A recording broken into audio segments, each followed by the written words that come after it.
Hi guys, అందరూ ఎలా ఉన్నారు? ఇది అన్ఎక్స్పెక్టెడ్గా నేను ఆనియన్స్, 1 పచ్చిమిరకాయ, ఆనియన్ ఒకటి కోసాను, చిన్న చిన్న ముక్కలు బాగా. ఇంకా నార్మల్ కోడిగుడ్లు అయితే తెస్తే ఈ లోపేమో డబుల్ సోన్ అయితే వచ్చింది. అసలు అన్ఎక్స్పెక్టెడ్గా సరే.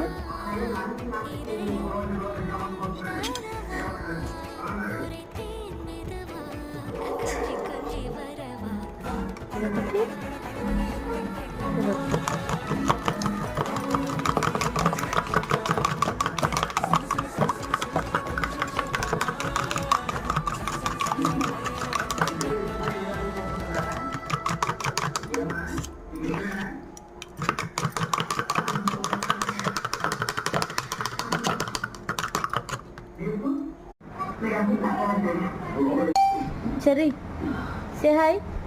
Cherry.